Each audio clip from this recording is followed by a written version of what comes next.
Howdy, everybody. Another Tuesday, and we had one heck of a weekend up in Cold Lake, I'd have to say. Lots of, it actually turned out pretty nice for weather. Thought it was going to be a lot worse. What did you guys think?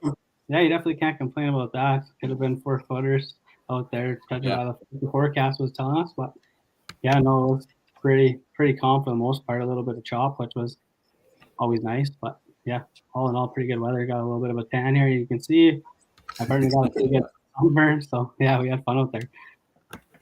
Yeah, it was good. Broden, you were down south at a different tournament? Yeah, I was down in a pike tournament in Carolside. It was like a little bit blowy in the morning, but it actually calmed off really nicely in the afternoon. So, like, the same thing, they were reporting high winds, but those winds never came. Yeah. Was that just a Saturday? Yeah, it was just a Saturday event. Kayak events aren't quite as big as the big boy boats. Yeah. Maybe you should just duct tape like 4 together. Just put a 200 horsepower on the back of it. What was the biggest pike caught? I believe it was 38, I think. Oh, yeah. That's not bad. And the next one was like 37, then I got a 35 and a half. Oh, nice. Bonus. Yeah. That's pretty good size. Yeah, it's good size for a tournament day. That's the thing. Like, trying to put everything together on the day of a tournament's that's always the hard part. Yeah, on a lake you never fish. Yeah. How did you make out this weekend, Matt? We know you placed well. Yeah, no, it was a pretty good weekend. Ended up in second place overall. Just kind of got knocked out in the last couple of hours there. Young fellow there, 16-year-old, had a really nice fish to jump over us. But yeah, it's pretty fun with that live leaderboard format for sure. Yeah. Did you have it up on a screen in your boat or something? Well, there was a lot of people texting me, put it that way. So I think I got updates from other people before I seen anything refresh. But yeah, it's kind of knew what needed to be done. The fellow right under me there, he had a nice fish, 37-inch. We're actually 37 and a quarter, so he had a small upgrade to make first thing in the morning, and yeah, he got it within like the first hour. So yeah, Travis got that beauty fish, and I knew he was gonna pass me with fairly ease, so I knew I needed to get an upgrade, and yeah, lucked into one later on in the day. Yeah, for sure. How did you make out, Greg? Not bad. Not the big fish that I was hoping for. I mean, 54th overall, but I was tight from there. The 20th to make money was, I think, 2.9 inches. So it was close, but I just couldn't break 29. I got 28 3/4, I think, was my biggest. But it was good. Yeah. Lots of fish. Yeah. How did you guys find the first day?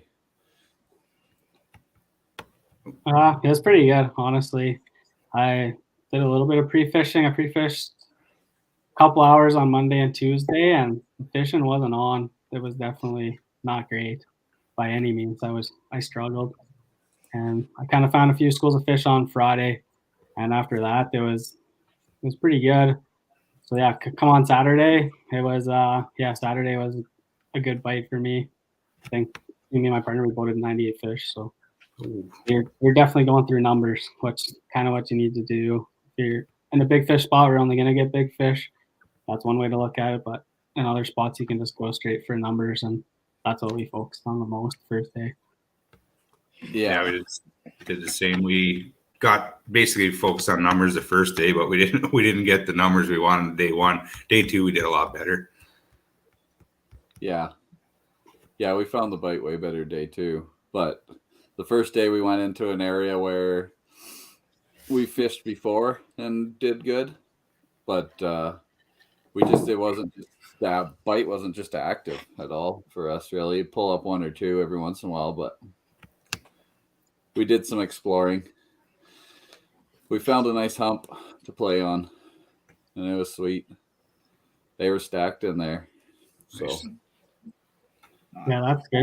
In pre-fish, I wasted quite a bit of time looking on that offshore structure and never really had any luck. So I probably wasted most of my day on pre-fishing on Friday, just looking at that structure, and didn't really have any luck. So I kind of focused more on some shoreline structure, and that's kind of what I settled on for the tournament. Yeah. Yeah, ours was kind of a mixture. There's a little shoreline structure, then it was just a hidden underground hump with a bowl, and it was just, they're stacked there. It was pretty sweet to find. Yeah, that was a nice part. That tournament client started to set up on Friday. It wasn't there Monday or Tuesday, and sometime between Tuesday afternoon and Friday morning, that thermocline started to form at about 30 feet, which was nice. That's kind of what got that bite going, I think. Yeah, for sure. Did you guys get most on jigging or trolling? I 100% jigged the whole tournament. Yeah. Matt doesn't know what trolling is.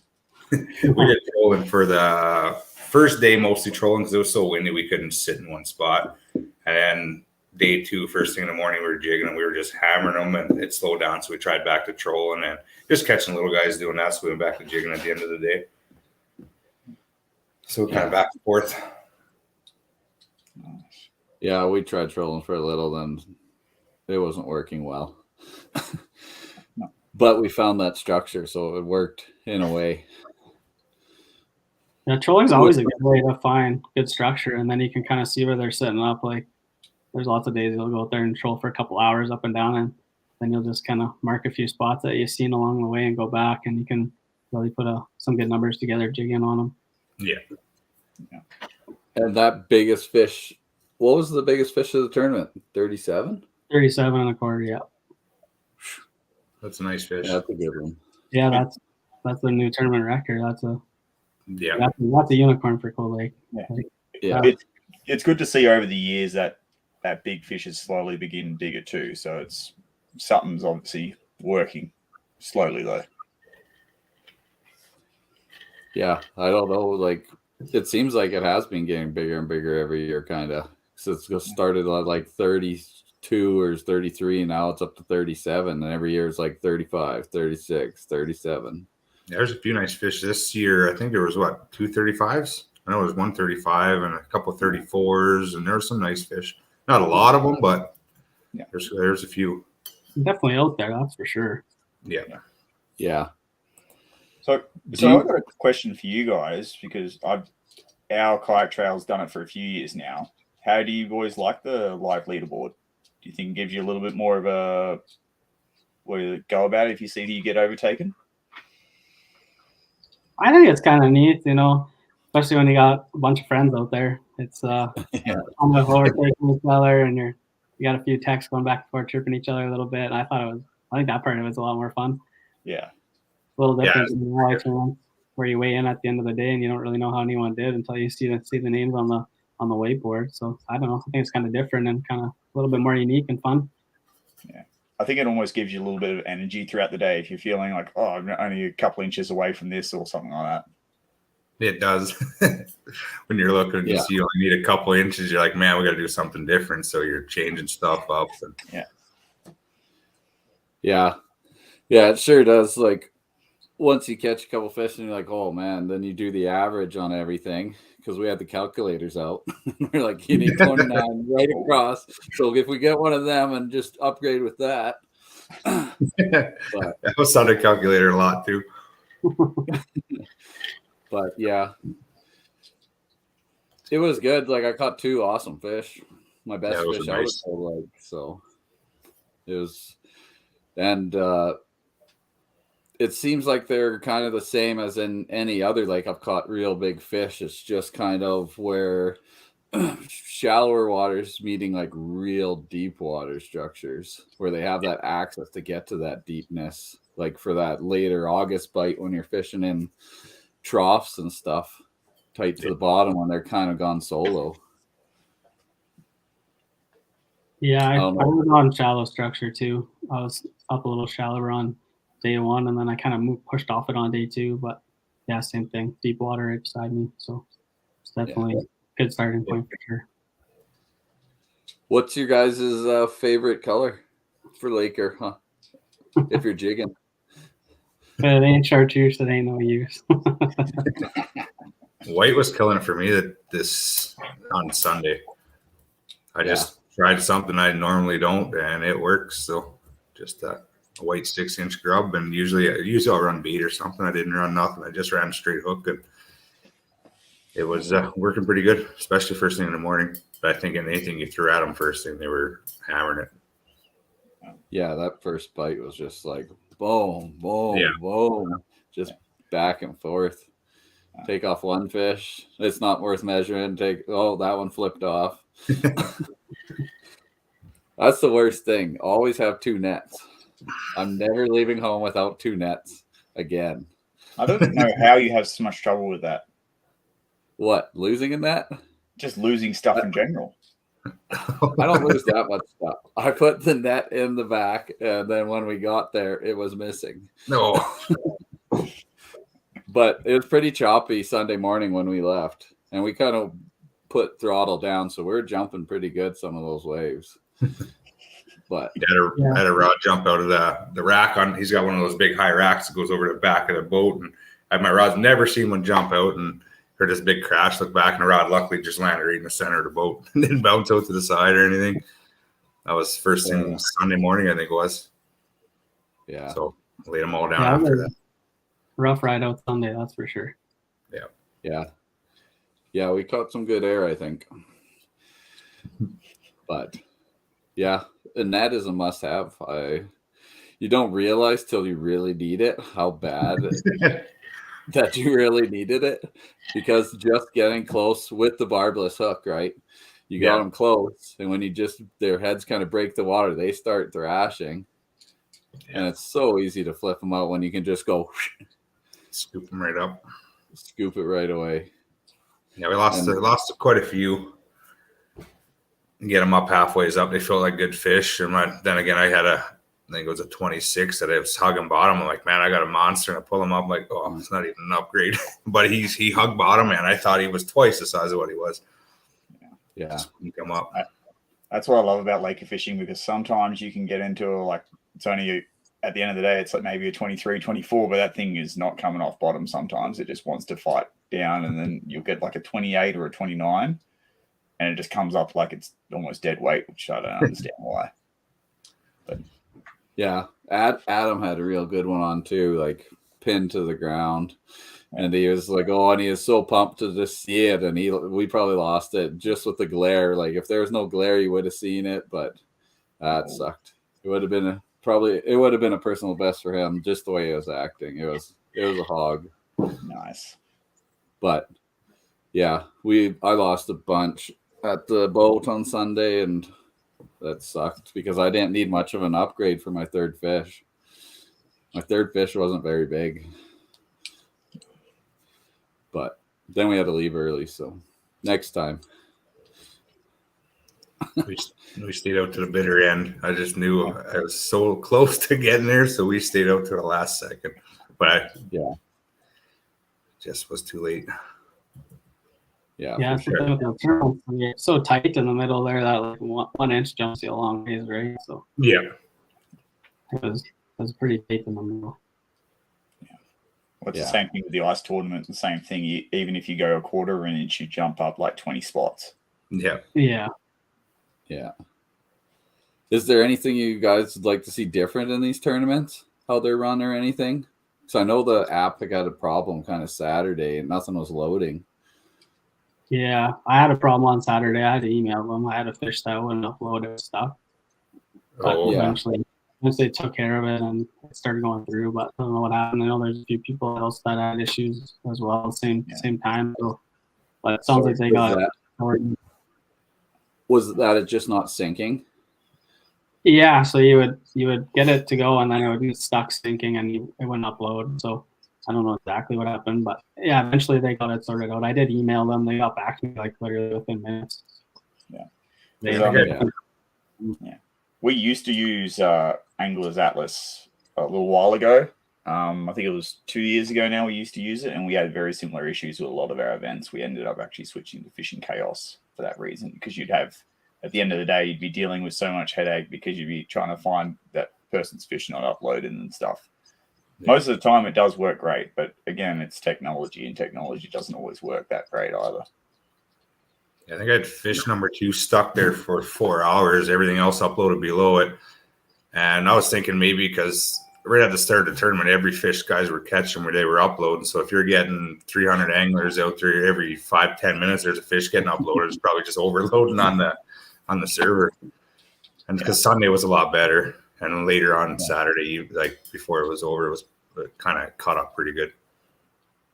Yeah, Sunday was quick. I had that one that wasn't sinking too, and it didn't sink till on Sunday sometime.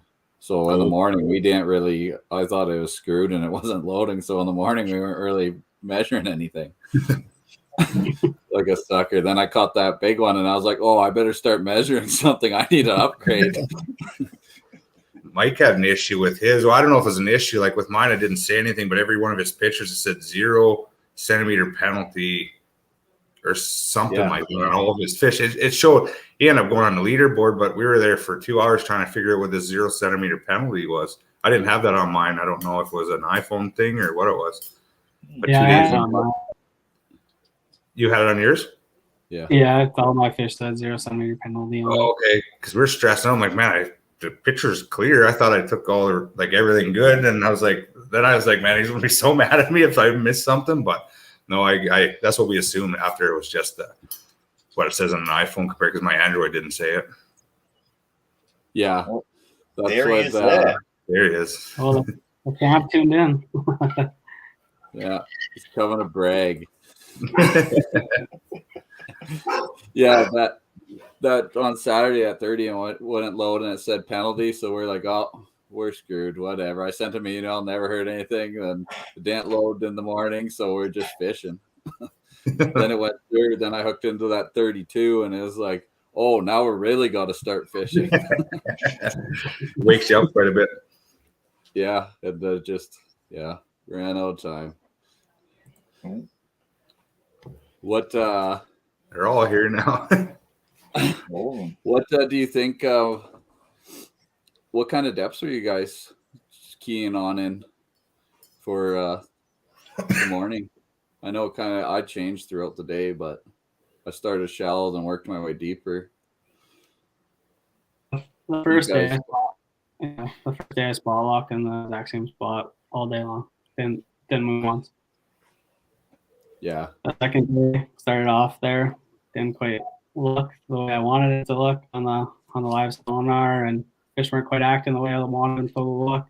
So I ended up just pushing off a little bit, finding some bait, and all those fish had pushed off and were suspended just offshore. Oh, they really all are here. Holy crap. What did you find, Greg? Was your best kind of first day we were trolling, we were trying up high and everything seemed like it was hugging bottom. So I think we're 65, 70 feet of water. So we were kind of trolling, try high, and then we end up being down to about 55 feet and we're catching lots, but they're just small. And day 2, we jig most day. I think we were close. We're fairly shallow, thinking 50 to 60 for the most part. Yeah, and it was decent in the morning, and then the bite just died right off. And then when we tried trolling after, they weren't taking nothing. And it picked up again kind of later afternoon before we wrapped up. What kind of setups on your rods do you guys like? We'll start with Matt. Setup on the rod? Yeah, what kind of rod? What kind of line? What's your setup you guys like? Well, my little fellow there, Bo, built me 2 custom rods for Father's Day. So nice. That's what I was running. I have a couple 7-foot medium heavies. I have a 7.6 medium. That's kind of switching between all those rods, pretty much all tournaments. I'm a spinning guy. Not a huge bait caster guy, so just running 20-pound Suffolks, high vis green. That is definitely, I like having it so I can see my line go down, because sometimes it's just the littlest bite that you'll miss because you just pick it up quickly and you'll kind of miss your chance to catch them. But yeah, and then I run about a 5 or 6 foot 20-pound fluorocarbon leader. Yeah. But I'd say pretty standard setup for Cold Lake. Yeah. Greg? Yeah, I was running medium heavy. I had one spin I was running, and I had my baitcaster, 7-foot medium heavies, and I had 20. It was 20-pound Power Pro, and I just run a 20-pound fluoro leader. And that's what I use. That's basically what I use all the time when I'm out on Cold Lake. Rowan, what's your setup? Setup for our tournaments, I'm generally running a 7-foot or longer bait caster. I do have a couple of spin rods, medium heavy, and I'll be running 20-pound braid behind that, and I'll actually drop it down to 15 fluoro most of the time, unless I'm actually running my heavier jig on my heavy rod, and then it'll be 20-pound fluoro, just because it's a heavier style. I found downsizing my leader this year from 20 down to 12. The difference was incredible. The bites I got. Yeah, well, that's why I went to 15 last year. I used to run 20 and everything. I went to 15 for my swim baits and stuff. My one rod, Adam. I had the one rod set up, and I told Adam to use it, and it had 12-pound with the braid, and then I had the 20-pound, and he just starts smacking, and I can't get a bite for the life of me. And I switched to that 12, and then it was just back and forth. I don't know if that's it. Seemed like it was a big difference, but I don't know if they're that picky. Usually they're not when the bite's hot, but you guys have any Depends input? on what kind of style you're fishing too. If you're fishing more of a finesse, sometimes going from 20 to 12 could just change the action on your jig a little bit. It falls a little bit different, or sometimes it's just a little minute thing that you don't think is making a huge difference, but it could play a part in the action of your bait. Yeah. Do you guys, with that kind of wind we had, how heavy were your jigs you're using? I was pretty light still. I was going half ounce. Oh yeah. Yeah, I was running 1 ounce for the most part. I had this big weird. Well, I tried my body bait, a big 7 ounce, just to try it out because I haven't really used them, but it was a little overkill. So I went back to just a 1 ounce. Yeah. Did you stop the boat when it hit the ground? Pretty much. Every time I jigged, I thought I had a fish on. It was so heavy. No. Man.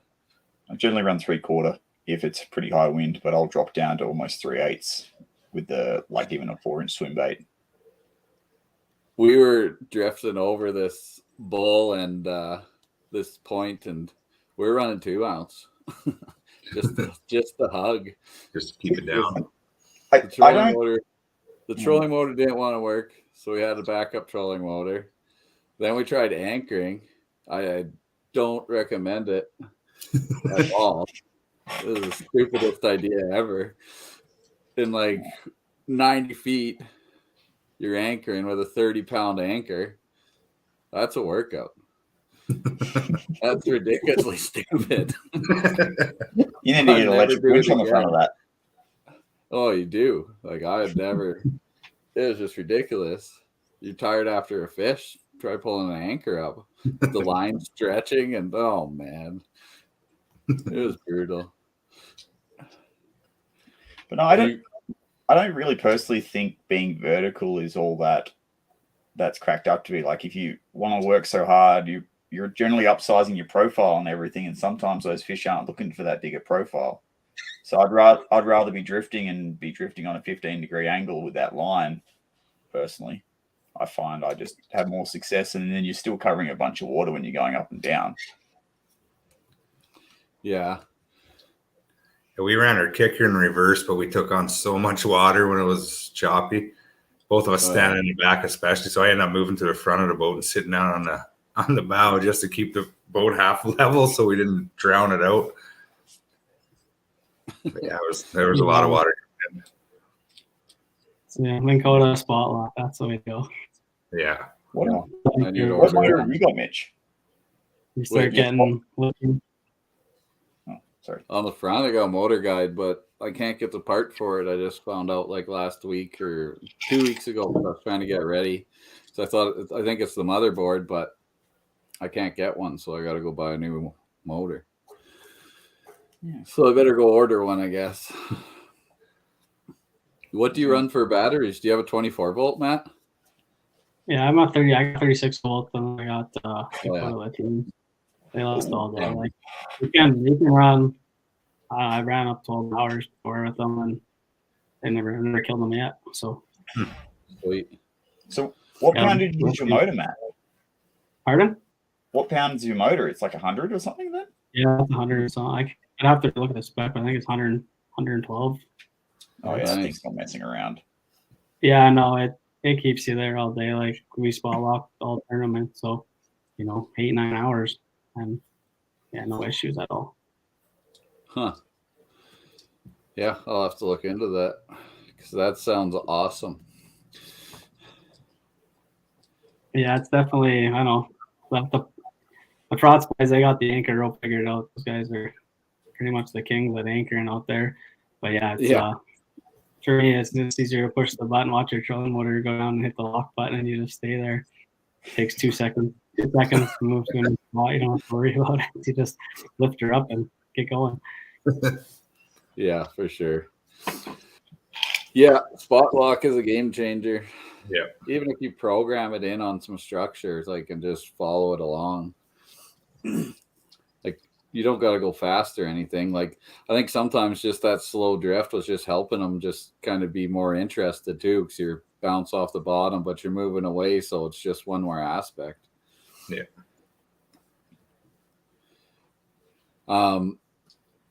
Do you guys? I'm sure you're gonna get out again. What time's your guys' favorite time to chase Lakers of the year? July long weekend. That's personally, and I don't know. Yeah. For me, it's always been the best weekend. I've had some really, really good number days in July. So Nice. Yeah, July, early August. I usually go. Yeah, I'd agree. July, like on the onsets of August, because that's just when everything's settling down and the fish are just gorging themselves. Generally, the best bites. Yeah. Do you guys use the same bait size throughout the year? Or are you guys gonna change up your colors, change the size, or different, just total different bait throughout the season? Like, will you go to a spoon or a lipless?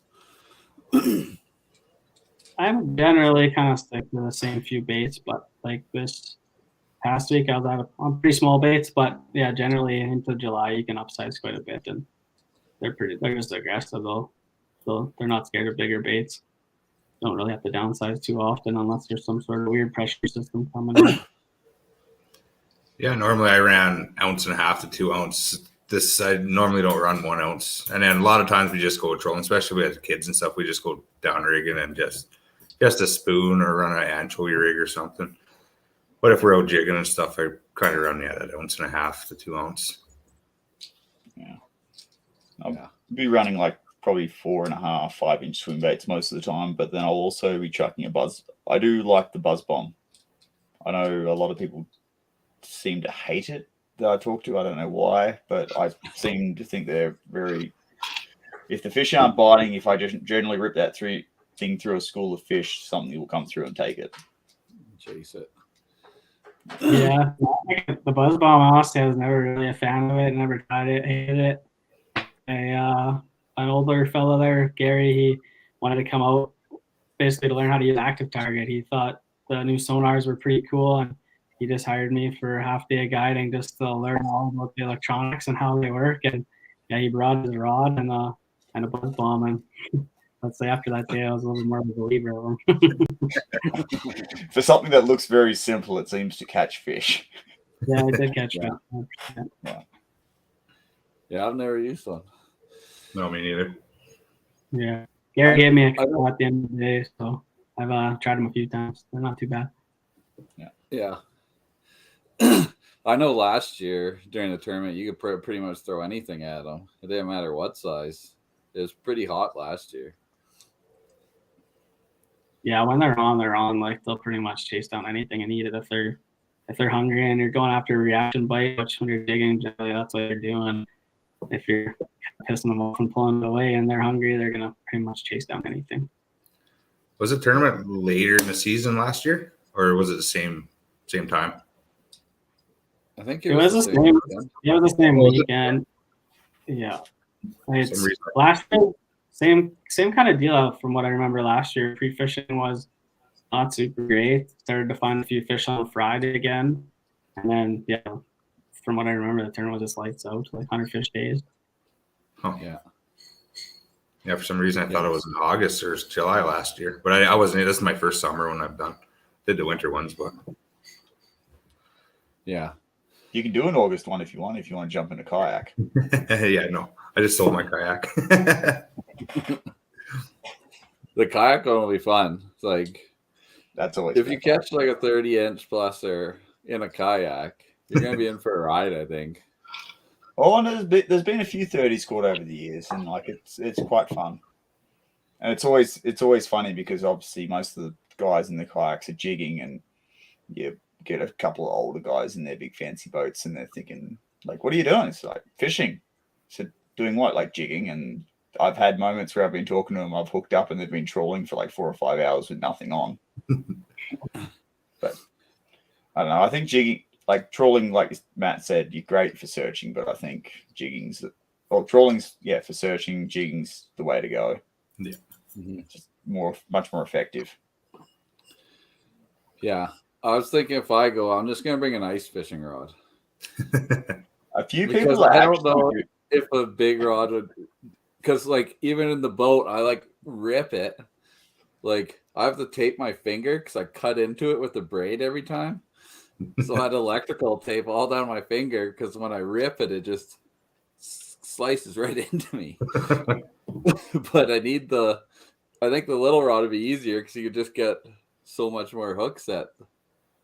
You really rip on power. I don't know. Pardon? So you really rip on it then. Oh yeah, I make sure it's getting in there. I don't want to lose them.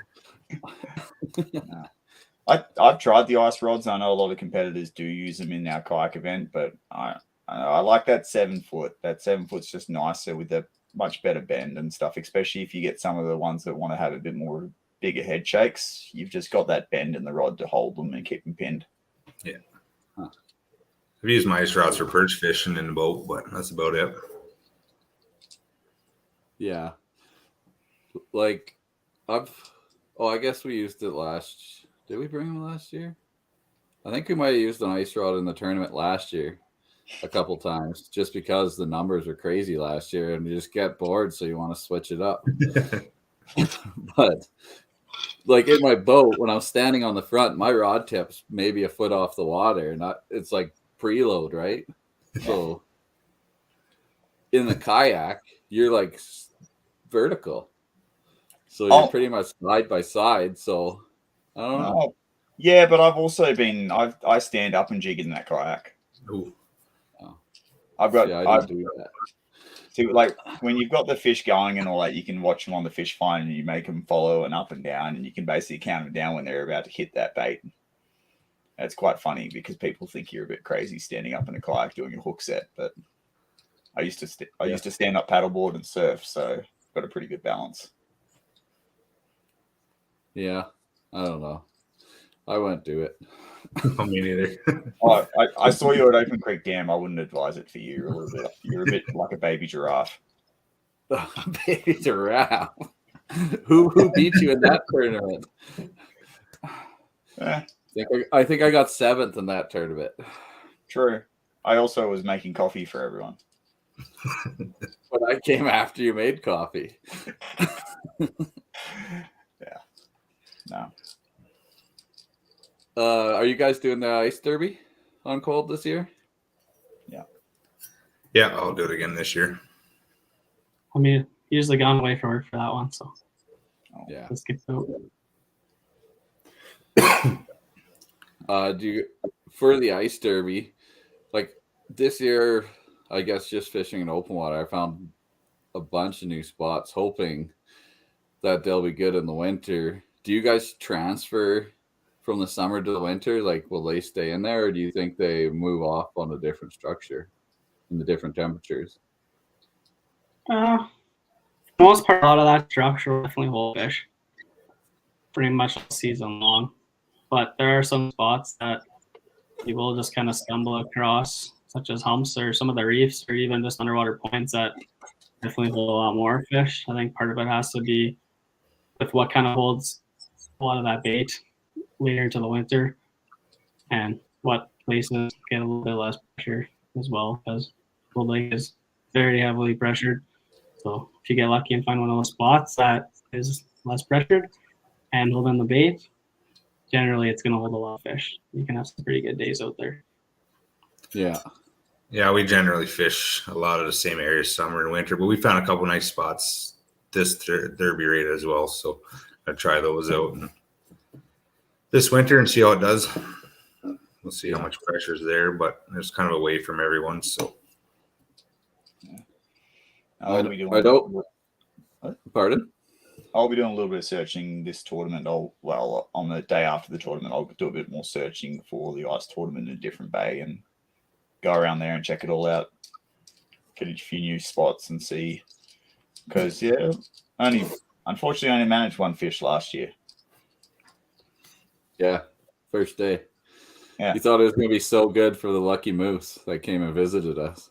Thought it was awesome. I was ready to go, but just one fish, lost a couple, but Yeah, we get on the ice and there's a moose in the middle of the lake. So we just went where the moose was pointing and started there. And Broden hooked up right away off the bat. Then we're like, oh, this is going to be the best day ever. Then it just died. And the rest of the weekend, Broden had no more luck. The moose took it all. that happens. Do you guys have anything you want to bring up? I guess even if we're talking about structure like that you're just talking about here in the summertime, transferring to the winter, another good one are some of those burbot spawn humps. When the burbot move up on, you find a good burbot spawn area, well, there's going to be some big lake trout. Some of the bigger lake trout will definitely be up there feeding on those burbot. So that's kind of just something a little bit more unique that not a lot of people think about. That can make for a good March spot into late February, early March. Yeah. Did you guys catch any burbots this weekend? No. We got two. Buddy got one. Oh, you guys got two? Yeah, same spot. Where the big lake trout were. That's saying big lake trout, all burbot. Love them. That's probably one of their favorite snacks. I bought one of those big ones from the fishing hole on the way up. I was gonna dump that to the bottom and rip it, but I never did. Should have, because those burbot we got weren't like monsters. They're skinny, like those big lakers could crush them. And that's maybe why they're chilling there. That would almost weigh the same amount as Greg's Bondi bait you'd be pulled up on. Or more. Yeah. We got two of those Savage Gear burbots. I haven't tried them, but they're a little too heavy. I don't know what you do with them. Try throwing. Roll it behind them. Custom pike musky rod, and that even those things bend that rod over pretty well. I'm like, oh. 47-inch Laker on the pull through burb. First time.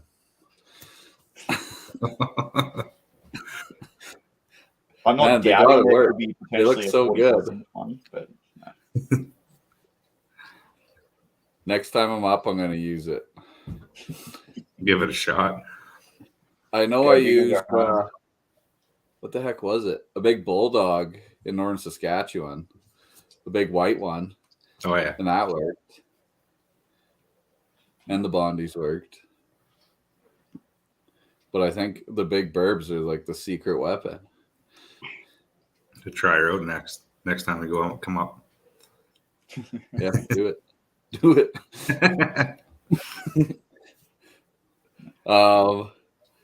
What do you think for that kind of the burbs? Do you think the burbs still school together, or do you think they in the summer just kind of go off wherever? Because I know they go deep, but do they kind of hang out? I don't know too much about summer burbs. for a lot of parts, they do kind of hang out to the same structure. They do like a lot of rock. From I know some of the divers, and they do share some photos on Cold Lake, and yeah, it's pretty cool seeing them when they're in the rock. They kind of hide in between rock crevices and stuff from some of the pictures I've seen. So kind of I do believe they do kind of not, I wouldn't say school up, but they do hang out together. That's for sure. Yeah. Because I know during the spawn they're just bundled up. You get on a bait or a ball of them, and then it's crazy. Yeah. And that would just be easy pickings for lake trout coming through. It's just like a bait cloud. Yeah. I would say my experience on the river, I've seen throughout the summer, they do seem to tend to school up. I've fished a lot of back eddies with the live scope, and you can sort of see them and you pick them off, and it's just burbot after burbot. They're all bunched up together sort of thing. But I don't know if they would follow that same characteristic into a lake. That's the only question. Because obviously rivers, they obviously get forced into the spots more than anything. Yeah. With the live scope and everything, do you think that helps you quite a bit more? It's a 50-50 in a way. You get to understand the fish more, but you also get to see a lot of fish that aren't interested in your bait, which kind of gets annoying. Especially where I've been on chasing walleye and stuff, and you can sort of see some of them. But it's, again, like when we were on Cold Lake in the ice season, it's great to have that as your broad spectrum sort of idea, because we were able to grab our baits and rip them up into that sort of range right in front of their face, and then use the Vexler for that sort of finer tuning sort of thing as we were working them. Mm-hmm. I think it's great for that. I'm still obviously learning. Haven't even set it up. Like, people are asking if I'm going to put it on the kayak. I'm not sure if I will. It's a lot of machinery to put on a kayak. You probably need like a kayak wagon. Yeah. That floats behind it, like one of those bobber coolers. Get a bobber cooler, cut a hole in for your live scope to slide in, and just tag line it beside you. Yeah. But no, it's a learning process. It's like anything new and electronic. It's just a learning process to get good at it and stuff. Yeah. Matt, you're on live target? Active target, yeah. More rants, yeah, no. It's when I just had the screen on the front of the boat when I was guiding, the person in the front of the boat would outfish the person in the back 4-1 all day long. Yeah. We started making rules of 3 fishing, you had to rotate. It's a game changer for jigging, especially when you're in a school and there's multiple fish. You can tell the direction change, which is the big part. As soon as you see that fish cruising across the bottom, makes any sort of direction change or even just speeds up, you know you got its interest, and then you just start reeling and wait for the rest to happen. That's probably the biggest part. And even just searching for them, I found, like, earlier this week I was looking in really shallow water, and it was fun. You got to pitch out to some fish, do a little bit of casting, and it's definitely makes things easier. You can kind of just drift through that shallow water and point it around and flip a jig out to them and see what they want to do. It's pretty easy to find them that way. Yeah. I haven't set mine up. I haven't set mine up in the boat yet. She's all in the winter setup. I gotta pitch in and buy one of those summer. I was looking at the Arc Lab, the summer kit there, so I'm thinking about getting one of those. But with the jet boat, I'm so back and forth. Either we're jet boating or we're fishing, so it's kind of a pain pulling it in and out. Yeah, but they do have those mounts that you can get that are like, you can get like the universal mounts. But again, it's like you look at that summer kit from Arc Lab, it's a really nice kit, but you're looking at, I think the pole itself is like $400 something, and then by the time you get the quick release thing and all that sort of thing, you're spending the best part of $800. Yeah, it's not cheap. I've been looking at them for a bit here. I'll get one, I think, for next year. Try setting it up, because I got the Garmin 95 in my boat right now. So if I can just set it up in that boat and kind of pull it apart and use my other screen for winter, or set up both of them. I guess I could maybe leave it portable so I can pull it out easy. When you have Greg money, you can just set up all your boats, your ice fishing gear with live scope. Here's the question. what do you think the best live imaging sonar is right now? I know we have people on either ends of this one. I have the live scope. I haven't tried the other ones to be honest, but I like the live scope. I really like it. I'd like to upgrade to the LS or the LBS 34 for Cold Lake because I find when we get in deeper water, that 32 just isn't powerful enough.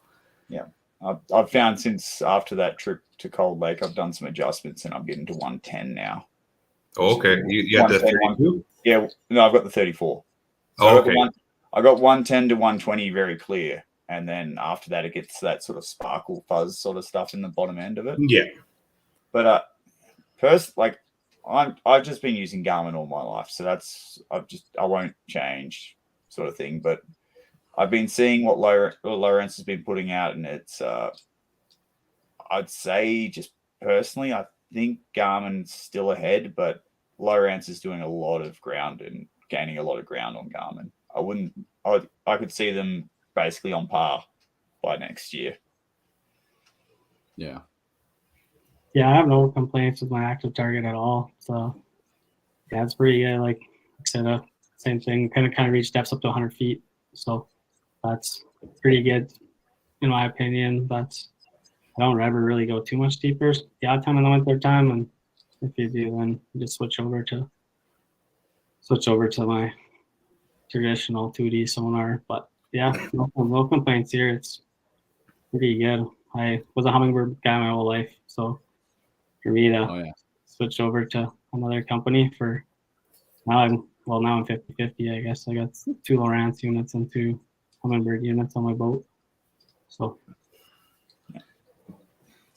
I'd like to get 100 feet would be nice. I think anything after 60 really with that 32 and it's hard. You can fine tune it, but you're always adjusting and you go a little bit deeper, then you can't see the bottom 10 feet. Once you pull it up and you're spending more time playing around with it than you're actually fishing. Yeah.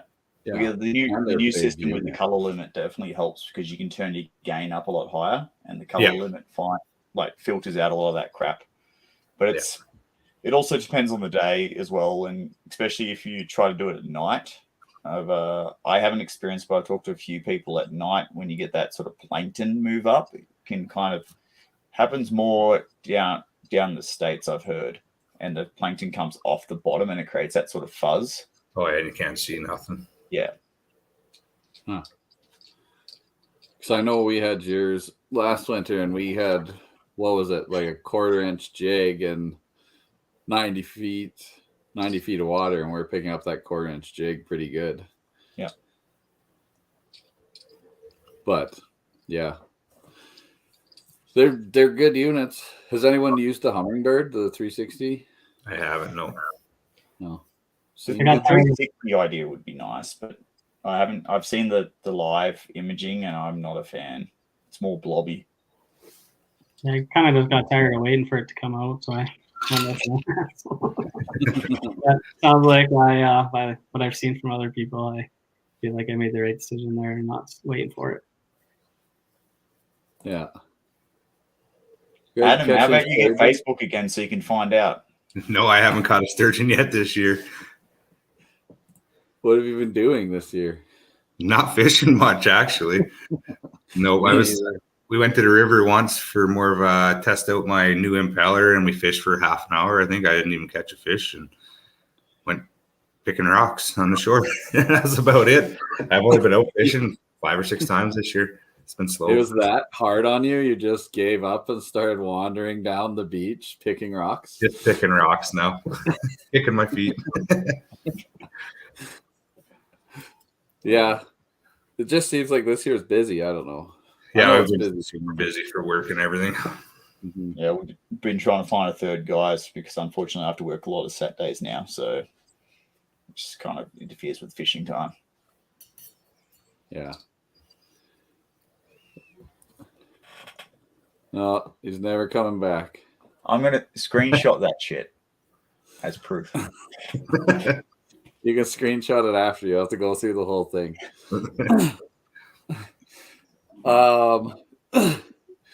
Yeah, no, it was a good tournament. Cold Lake always sets it up good. Like from start to finish, you get in that boat check, happy faces, greet you. Then it's nice and smooth through there. Then the morning check-ins. Like, Yeah. It was great to see that they actually put 2 check-ins this year, because that definitely made a lot of things more streamlined instead of everyone loading up at the one spot. Yeah. Yeah, it's definitely a lot quicker. I like that change that they made there, and then the 3 fish. That was I found that made it a little bit more unique than just the lucky big bite. Yeah. Yeah, they just added a little bit more strategy to it too. I'll try and upgrade fish, and it's kind of fun duking it out with everyone on the top there. One guy jumping over each other with an upgrade, and then the next guy catching an upgrade, and it's kind of cool seeing it just jump back and forth all day long. Yeah. Do you think they'll bring in another boat check into French, or do you think they're going to just stick with the 2? I think French is still too shallow to launch right now. From what I haven't been over there, but from what I've been told, it's the bigger boats are struggling and getting stuck in sand. So. English is the same way. Yeah. Yeah, we launched at English Bay, which isn't bad for an 18-foot, but anything bigger, I don't think you're going to get it. Yeah. We launched there across. Yeah, the 3 fish. The 3 fish is a lot of fun. I hope they do that for the ice fishing too tournament. I thought they did, didn't they? Oh no, that they had a No. stringer as a mini prize or something, didn't they? Yeah. Yeah, it was a side. Because that 3 fish is way better. Yeah, it gives people more of a chance. It takes the sort of like the luck of the one big fish into more of a, like Matt says, a plan and a strategy sort of thing. Yeah. Do you think they should have boat check outs at the end of the day? Just for accountability, or? Yeah, well, especially when it gets windy like that, it's kind of nice to know that everyone's off the water safe. But like I've seen when I was leaving a couple of days, like guys stuck out and stayed out fishing for a few hours after the tournament was over. Right? Nice weather. They're already out there. Like, who's to really stop them? They're just out having fun. That's what it's about. It's Father's Day tournament weekend, and they're trying to make it a little bit more kid friendly. I think, it's pretty like. Seeing Johnny Five was out there with his young guy, 9 years old, and he was just crushing fish. It was pretty cool to see. Like, I had a lot of fun when they were by us, and he was just watching us live, and just setting the hook like he was an old seasoned vet. So it was pretty cool to see. Yeah, that's awesome. Yeah, I saw Scott's post about that kid. That kid was ripping it. Yeah, man, unbelievable. It was cool. Yeah. Adam's been out. I don't know if he's been out. I don't see anything, so it's like hard to tell. I hear you. Maybe we'll see him one day again. I'll message him after the show and see how he's been. He has no social media. You can't get a hold of him. Messenger still. I think he still runs Messenger for texting. I don't know. I haven't heard from him until today. He's been gone, missing in action. Oh. Maybe he's just building up a bunch of YouTube videos ready for a big YouTube dump. Maybe. Probably. That's another good thing. YouTube videos on Cold Lake and Lake Trout. That can help you a lot in these tournaments, just paying attention to what people are showing you. Yeah. Like, I know I watched a lot of Matt's before I started fishing Lake Trout more aggressively, just to learn like how to ice fish them, because there's definitely different techniques to use. Yeah. That's the thing with like lake trout fishing, any sort of fishing. You go walleye fishing with someone new that you've never fished with before. Everyone has a different technique, and you just learn a little bit different. Like sometimes it's just something simple as a new lure, or something as just kind of how they approach something, right? Like where the fish are, kind of how they approach their setup. It's you can honestly learn from every single person you go fishing with. There's always just something little you can pick up, whether it's a new knoft or a new lure, new technique. It's always learning to be done. You can never stop learning. Yeah. Every little bit helps. I can change that day around like nothing, just from one person's little tip. Yeah. Well, does anybody have anything they want to bring up? I'm getting hungry. It's supper time. What's your tournament schedules like for the next bit? Are any of you guys competing in any more tournaments for the summer? I don't know. I got an acreage to finish, baby to hang out with. I'll probably do some local stuff. Maybe just make some YouTube videos. I'd like to get up to Cold Lake for the Derby. I know I'm going to do the one at Glendifer. Did you? For What sure. about Walleye Wars? Any of you guys doing it? Yeah, I'm going to Yeah. do that one, I think. I think so too. I like that concept. That I was have good. tags for Newell, so I might as well take a few days and head down south and play around. Yeah. So you might as well do Walleye Wars at the same time. May as well, yeah. You got a good chance of getting a good fish out of there. Oh, yeah. Yeah, there's some big fish down there. Yeah, there's some nice reservoirs that hold some hogs. Yeah. You gonna get out on any more tournaments, Matt? I doubt it. Probably just gonna hang out with the little guy Bo there and maybe take him out fishing a couple more times. Maybe probably shoot a couple more YouTube videos this summer, just kind of fill in some content, help some people out that are coming up fishing again. Try to put out some stuff. And who knows? There might even be a video after the tournament here, so we'll see. Nice. Nice. Greg, you're just doing Walleye Wars? Just Walleye Warriors. We're going to pretty much all of my August is busy in BC. We're heading back for sturgeon again, so we'll be there for 2 weeks. So Oh yeah, nice. yeah, That'll so be good. it'll be good. Yeah, we did good the last 2 years. Last year was a better year, but I think we're gonna go salmon fishing while we're down here this year as well. Yeah. Check that out. Try some new stuff. Broden, you got the circuit still to do? Still got the circuit, but I, like I said, busy working Saturdays, so it's hard to get time off. So I'll probably do the East Slope event and Cold Lake because, well, I'm hosting Cold Lake, so I kind of have to be there. Yeah. Yeah. Yeah, I'd like to. We'll see what happens. If I can get Aaron and Bennett up, maybe I have I enough can kayaks. do it. Pardon? I have enough kayaks or access to kayaks. Yeah. Yeah, it'd be nice. We'll just see how the summer goes. I know we're getting swamped at work, so it might be every day working, then come home and work on the acreage. So we'll see. Sure. Thanks everybody for being on. Matt, where can they find? What's your socials? Weaver's Bent Rods on YouTube, Facebook, Instagram. Oh, that's easy. It's all the same. Check out Matt's videos. They're awesome. They teach you a lot. I've learned a lot from them for lake trout, and yeah, get out there and get fishing because that teaches you a ton as well. Greg?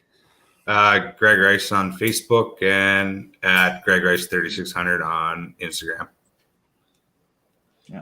Broden Smith on Facebook, and Frodo goes on an adventure on Instagram.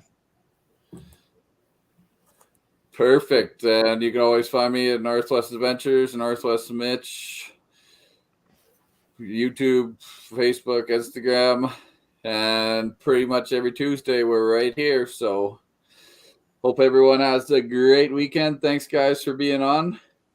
Thanks. We will Thanks, see guys. you on the water soon.